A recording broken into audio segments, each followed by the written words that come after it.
And now, it's time for another Dice Tower review with Tom Vasel. Hey everybody, I'm Tom Vasel, and today we're taking a look at Disney Villainous Despicable Plots. This is yet another expansion for Disney Villainous. So here I'm just talking about the new villains that are included in this set. If you want to know more about Villainous and how it plays, I think it's a very fun game, and we'll have a link to my original review in the description of this video. But let's take a look at the three villains here. They put the most famous villain on the cover here, which of course is Gaston, who has one of the best villain theme songs that there is. But also we have Lady Tremaine. That name may not ring a bell. Bad guy from Cinderella. And then we have the Horned King from the underrated and not as well known Black Cauldron Disney movie. So we got three interesting villains here. Let's take a look at them.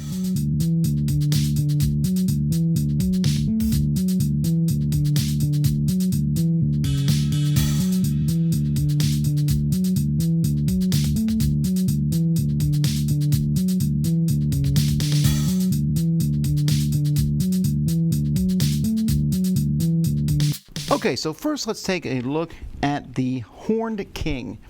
And to win as the Horned King, you need to control the world with Cauldron Born. So if you have a Cauldron Born in all the different locations, and I think there's 5 in the deck, then you win the game. But to do that, you need to get the Black Cauldron. So first you have to get the Black Cauldron.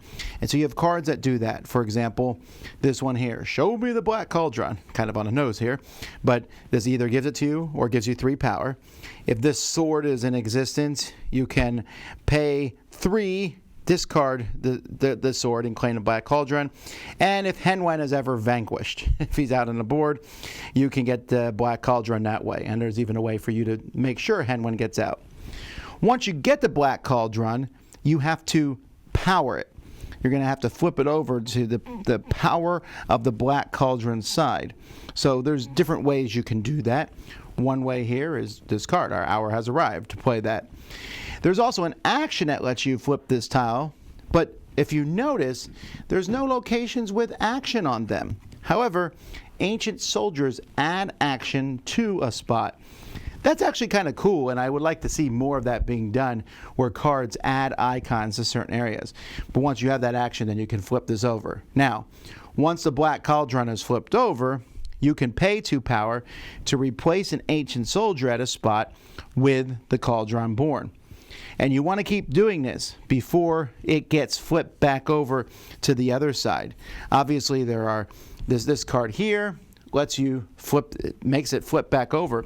And the problem is, if it's depowered, at the start of every turn, you have to discard a Cauldron Born from any location.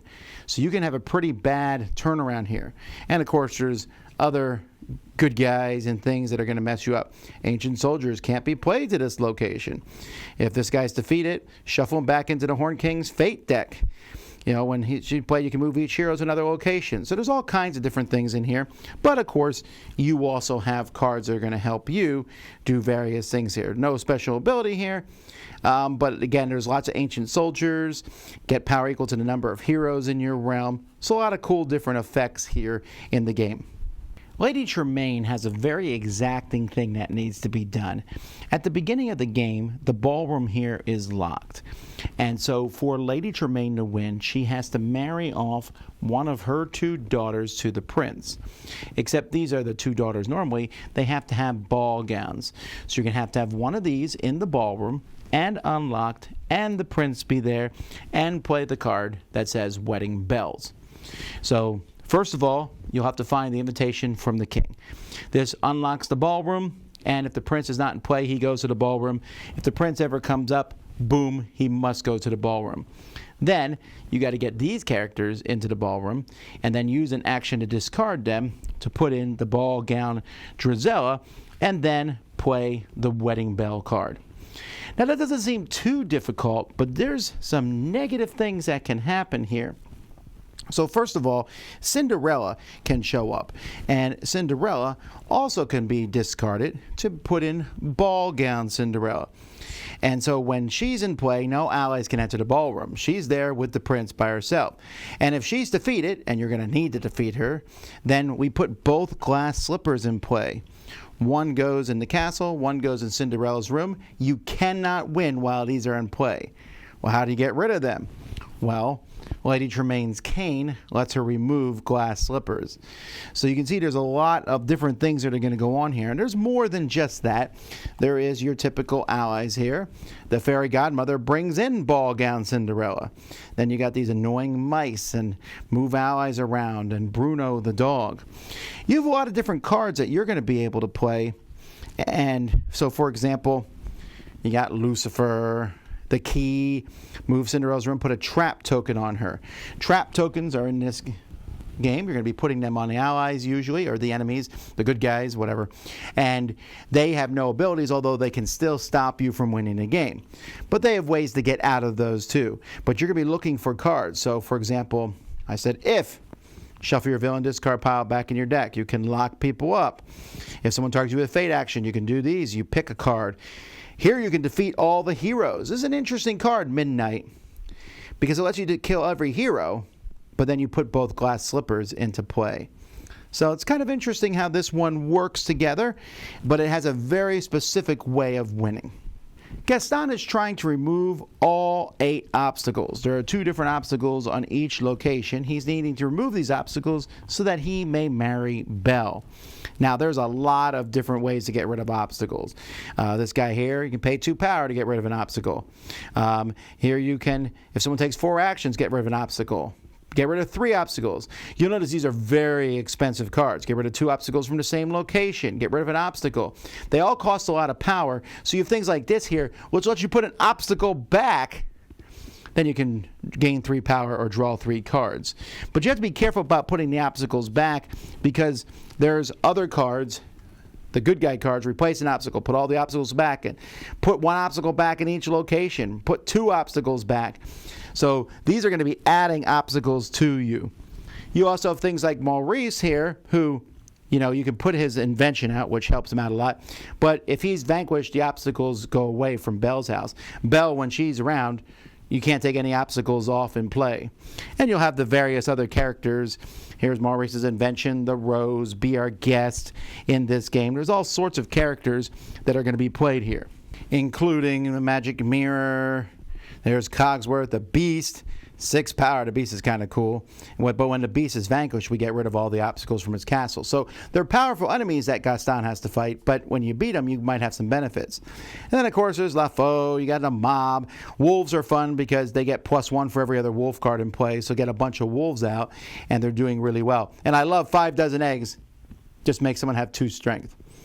Because I eat 5 dozen eggs every day.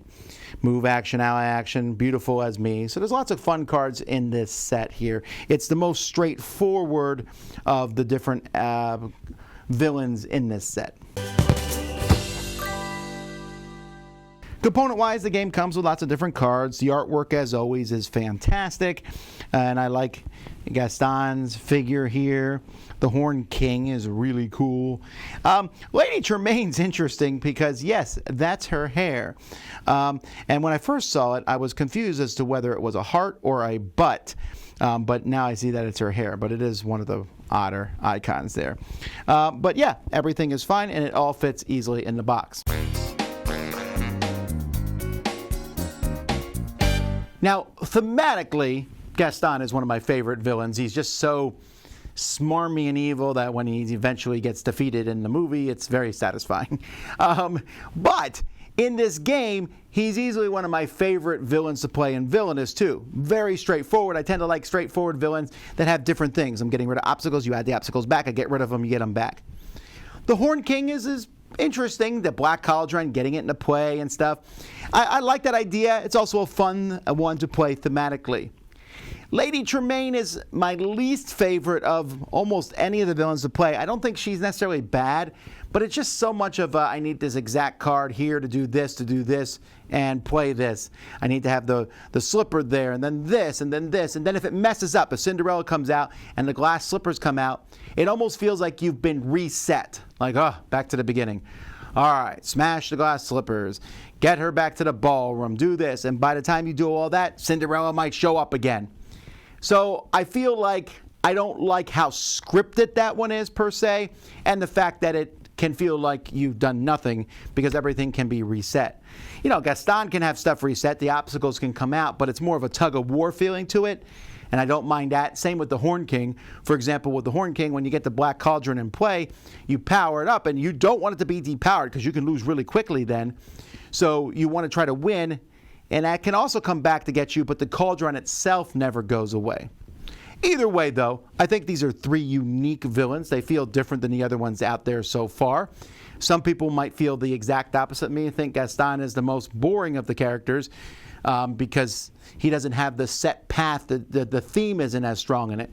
But either way, if you like these movies, if you like Villainous, you'll enjoy this set. So that's Disney Villainous, Despicable Plots. I'm Tom Vasel, and no one thinks like me. Dice Tower Judgment. It's approved. It's approved.